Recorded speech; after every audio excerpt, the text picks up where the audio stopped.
రాజులు మొదటి గ్రంథం 17వ అధ్యాయం 11వ వచనం. ఆమె నీళ్లు తేబోచుండగా అతడు ఆమెను మరలా పిలిచి, నాకొక రొట్టె ముక్కను నీ చేతిలో తీసుకొని రమ్మని చెప్పాను.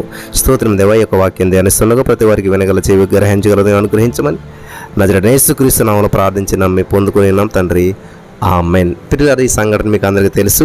ఆమెకున్న లాస్ట్ మీల్లో మరి దైవ సేవకునికి ఇచ్చినప్పుడు 3 సంవత్సరాలు సహజాతీతంగా పోషించబడింది.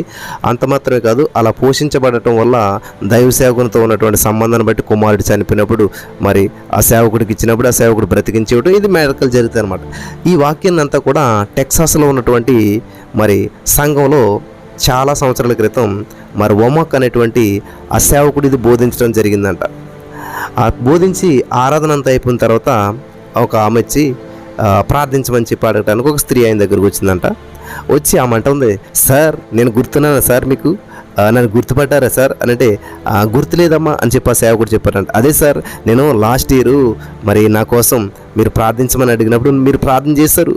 నాకు అప్పటికి నేను ఈ మానసిక విద్యాలయంలో నేను నివసిస్తూ ఉన్నాను. నా మనసు అసలే బాగోలేదు సార్, నేను మనసు బాగోవాలని చెప్పి ఆశించాను అని చెప్పి మీ దగ్గరకు వచ్చి ప్రార్థించుకున్నాను, పూర్తిగా స్వస్థత పొందాను సార్ అని చెప్పినాడు. ఓ దేవునికి స్తోత్రం అని చెప్పాడంట. కానీ చివరికి ఆ యొక్క విద్యాల నుంచి నేను విడుదల చేయబడ్డాను, కానీ ఎక్కడికి వెళ్ళేటువంటి అవకాశం నాకు లేదు. మానసికంగా నేను మెంటల్ వచ్చేసారని చెప్పి నన్ను విడిచిపెట్టేశారు అందరూ. నేను బయటికి వెళ్ళడానికి అవకాశం లేదు. కాబట్టి ఈ విద్యాలయంలోనే నివసించడానికి నాకు ఒక చోటు ఇచ్చి సంరక్షించారు, సంరక్షకురాలుగా ఉద్యోగాన్ని ఇచ్చారు. ఇక్కడే ఉండి నేను చిన్న ఉద్యోగం చేసుకున్నాను, కానీ ఇక్కడ నుంచి నేను బయటికి వెళ్ళాలి, పూర్తిగా విడిపించబడాలని చెప్పి నేను కోరుకుంటున్నాను సార్. కానీ నేను బయటికి వెళ్ళాలంటే నాకు ఒక ఆర్థికపరమైన అద్భుతం జరగాలి, మంచి ఉద్యోగం కావాలి, నివసించడానికి ఇల్లు కావాలి, ఇవన్నీ కావాలి సార్. నాకు మెంటల్ వచ్చిందని చెప్పి ఈ యొక్క మానసికమైనటువంటి విద్యాలయంలో నన్ను జాయిన్ చేసి వదిలేశారు సార్. ఎలా సార్ నేను బయటపడాలి అని అంటే, అప్పుడు ఆ పాస్టర్ గారు అప్పుడే వాక్యం చెప్పాడు అనమాట. ఏంటి, ఏ లీగర్ ఏమంటాడు, మొదటి ఇయ్యమ్మ నాకు అని అంటాడు కదా, ఆ వాక్యం చెప్పాడు అప్పుడే. ఆ విధవరాలు విశ్వాసపు అడుగు దేవుడు అద్భుత సమకూర్పును మరి తెలియజేసేటువంటి వాక్యం కాబట్టి అప్పుడే ప్రసంగించాడు. కాబట్టి ఈ సేవకుడు ఏమన్నాడంటే, ఆమె ఇవ్వవలసిన అవసరాన్ని గురించి ఆ స్త్రీకి చెప్పాడు. అమ్మ, నీ వద్ద ఏముంది అని చెప్పి అడిగాడంట సేవకుడు. అయ్యా, నేను ఇబ్బందుల్లో ఉన్నానంటే నా దగ్గర ఏముందంటారు ఏంటంటే, సరే ఇదిగోండి సార్, నా దగ్గర ఈ పర్స్ ఉంది అని ఆ పర్సుని తెరిచి చూస్తే అందులో చిన్న చిన్న నాణ్యాలన్నింటినీ సంచి ఉందంట. ఆ నాణ్యాల సంచిని ఆ చేతిలో ఎవరు ఆ సేవకుడి చేతిలో కుమ్మరిస్తే $87 అవ్వాయంట, చిల్లర అదంతా కూడా. అది నాకు ఇవ్వడని చెప్పానంట దైవ సేవకుడు. అదంతానా అని చెప్పి ఆమె అడిగిందంట. అవునమ్మా అదంతా అని చెప్పి ఆయన అన్నాడంట. ఆమె ఆ చిట్ట చివరికి ఎలాగైతే ఆ చిట్ట చివరి పైసా కూడా ఆ సేవకుడికి ఇచ్చేసిందంట. తిరిగి మళ్ళీ ఆమెకు జీతం వచ్చే వరకు కూడా ఆ డబ్బు ఉండదని చెప్పి, ఆమె ఇంకా సరుకులు కొనుక్కోలేదని చెప్పింది. అయ్యా, మళ్ళీ జీతం వచ్చేదాకా నాకు రూపాయి కూడా రాదు, నా దగ్గర సరుకులు కొనుక్కుంటే కూడా డబ్బు లేదు అని చెప్పి ఆమె చెప్తూ ఉందంట. దానికి పైసా ఆమె తదుపరి జీతాన్ని పొందటానికి వారం కంటే ఎక్కువ సమయం పడుతుంది. ఒక్క రూపాయి కూడా లేదు, నాకు జీతం రావాలంటే వారం రోజులు పడుతుంది సార్ అని చెప్పి ఆ సేవకుడికి చెప్పిందంట. పిల్లలు గమనించాలి, చాలా అద్భుతమైనటువంటి నిజ సంఘటన అనమాట. కానీ ఈ సేవకుడు ఏం చేయాలంటే, ఆమె డబ్బంతా తీసుకుని ఆయన పట్టుకెళ్ళలేదు, ఎక్కడైతే ప్రసంగించడానికి వెళ్ళాడు సంఘ కాపరికి, ఆ సంఘ కాపరికి ఇచ్చేసాడంట. తర్వాత ఆమె ఆర్థికమైన అద్భుతం కోసం ప్రార్థించాడంట. ఈ సేవకుడు ఏం చేయాలంటే, ప్రభా, ఈ బిడ్డ పరిస్థితి నీకు తెలుసు, అలానాడు మరి ఆ యొక్క పేద విధవరాలు ఎలాగైతే ఆ చివరి మీలలో దైవ సేవకుడికి భాగం ఇచ్చిందో ఇప్పుడు కూడా అలాగిచ్చింది, అద్భుతం చేసినందుకు వందనాలు, ఆర్థికమైన విడుదల ఇచ్చినందుకు వందనాలు అని చెప్పి ప్రార్థించారంట. ఏం జరిగిందో తెలియదు, కానీ కొన్ని మరి ప్రియులరా రోజులు గడిచిపోయాయి. తర్వాత ఏమైందంటే, ఈ చెప్పడానికి ఆ సంఘ కాపరి ఈ యొక్క పాస్టర్ గారికి ఫోన్ చేశాడంట. వారం రోజుల తర్వాత ప్రార్థించింది సోమవారం, ఆ సంఘానికి కూడా రానటువంటి వ్యక్తి ప్రార్థించింది ఆదివారం అన్నమాట. సోమవారం రోజున ఏమైందంటే, ఈమె వెళ్ళేటువంటి సంఘం ఒక సేవకుడి సంఘానికి వెళ్తుంది, కానీ ఈ సంఘానికి రానటువంటి ఒక క్రొత్త వ్యక్తి వచ్చి ఆమెకు ఒక కారును కొనిచ్చి వెళ్ళిపోయాడంట. హల్లెలూయా, దేవునికి స్తోత్రం. ఆమెకి కారు అవసరం అని చెప్పి ఆ కొనిచ్చిన వ్యక్తి కూడా తెలీదు, ఆ తెలిసినటువంటి వ్యక్తి కూడా కాదు.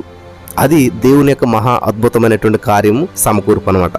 అలాగే 1-2 రోజుల తర్వాత మళ్ళీ ఏమైందంటే, ఈమె తల్లి ఫోన్ చేసిందంట. తల్లి ఎవరు అనుకుంటున్నారు, గతంలో ఈమె మెంటల్గా స్థితి బాగోలేదు కాబట్టి తల్లి ఎంతో ఇబ్బంది పడింది కాబట్టి ఈమె వల్ల అందరూ 4 విధాలు మాట్లాడుతున్నారని చెప్పి ఈ యొక్క మరి మెంటల్ హాస్పిటల్ అంటే మానసికమైన విద్యాలయంలో మెంటల్గా చదువుకునేటువంటి వాళ్ళు స్కూల్ ఉంటుంది కాబట్టి ఆ స్కూల్లో వేసేసేసి మరి అన్ని బంధాలు తెంచుకుని వెళ్ళిపోయింది అనమాట. ఇంకా నాకు సంబంధం లేదు, నాకు కుదురుతాడు అన్నట్టు. వెంటనే ఆమె పట్ల అలా వ్యవహరించినటువంటి తీరు తల్లి బాధపడి, అయ్యో నా కూతురిని ఇలా చేసినప్పుడు బాగానుందని చెప్పి, అమ్మ నన్ను క్షమించరా తల్లి అని చెప్పి తల్లి వచ్చి కూతురిని వేడుకున్నదంట. ఆ ఇంటికి వచ్చేసి అమ్మ ఎందుకు అని చెప్పేసేసి హల్లెలూయా కోరిందంట. ఆ వారంలోనే మరి సోమవారం ఏమో కారు వచ్చింది, తర్వాత బుధవారం ఏమో తల్లి వచ్చింది, నన్ను ఇంటికి తీసుకుపోయింది. అలాగే చివరికి వచ్చేసరికి శనివారం వచ్చేసరికి వారంతంలోనే 2 జీతాన్ని ఇచ్చేటువంటి కొత్త ఉద్యోగం వచ్చిందంట. హల్లెలూయా. ఇప్పుడు ఒక 10,000 20,000 జీతం చేస్తుంది, దానికి 2 పెరిగి కొత్త ఉద్యోగం వచ్చిందంట ఆమెకి. హల్లెలూయా. దేవునికి స్తోత్రం కలుగును గాక. ఇదంతా కూడా తన దగ్గర ఉన్నది అంతా కూడా దేవునికి ఇచ్చేయడం అనమాట. ఆ స్త్రీకి ఉన్నది చివరి పైసను కూడా అడిగినందుకు మరి ఈ సేవకుడు ఎలాగుంటాడో, క్రూరంగా ఉన్నానని చెప్పి దేవుని నమ్మనట్టు వారు ఎవరన్నా ఉంటే, అటువంటి వ్యక్తులు ఉంటే భావిస్తారు, క్రూరుడు అంటే ఏదేం పాస్టరు ఆవిడ దగ్గర లేదంటే ఉన్నదంతా తీసుకున్నాడు. కానీ గమనించాలి, ఆ సేవకుడు ఆమె నుంచి తీసుకోవడం లేదు, దేవుని యొక్క అద్భుత ప్రవాహాన్ని క్రియాశీలకం చేయడానికి ఆమెకు అవకాశాన్ని ఇస్తూ ఉన్నాడు. దేవునికి స్తోత్రం. ఆమె విశ్వాసపు అడుగు ఆమెకు మరి కారును, నివసించడానికి స్థలాన్ని, తల్లితో పునరుద్ధరించబడినటువంటి సంబంధాన్ని, పాత ఉద్యోగం కంటే 2 చెల్లించేటువంటి కొత్త ఉద్యోగాన్ని ఇచ్చింది. అది అద్భుతం. అది మన జీవితాల్లో ఉన్నటువంటి ప్రతి భాగం పట్ల ఉన్నటువంటి దేవుని పట్టింపుని చూపుతుంది అనమాట. మనం ప్రతి విధంగా అనగా శారీరకంగా, భావోద్రేకపరంగా, ఆర్థికంగా మన సంబంధాలు అభివృద్ధి చెందాలని చెప్పి ఆయన కోరుతూ ఉన్నాడు. మనం మొదట దేవుని రాజ్యాన్ని ఉంచినప్పుడు దేవుడు మన అవసరాలను మహాద్భుతంగా పట్టించుకుంటాడు. కాబట్టి ఒకవేళ దేవుడు నీ సకల ఆర్థిక బాధ్యతలను వహించాలని చెప్పి నువ్వు భావిస్తే, అప్పుడు నీ ఆర్థిక విషయాల్లో దేవుని రాజ్యాన్ని మొదట ఉంచండి. హల్లెలూయా. దేవునికి స్తోత్రం కలుగును గాక. ఈ మాటల ద్వారా దేవుడు బలపరిచి మరి ఆ సహోదరి తనకున్నదంతా కూడా ఎలాగైతే దేవునికి ఇచ్చి, మొదటి స్థానం దేవునికి ఇచ్చింది, రాజ్యాన్ని వెతకటం, దేవుని వాక్యాన్ని పఠించడం, తనకున్నటువంటి దాన్ని దేవుని సన్నిధిలో విత్తడం చేసింది, అద్భుతమైన పంటను పొందుకుంది. అటువంటి భాగ్యం ఈ మాటలు వినిసిన వారు దేవుడు అనుగ్రహించి నడిపించి బలపరచును గాక. ఆమేన్.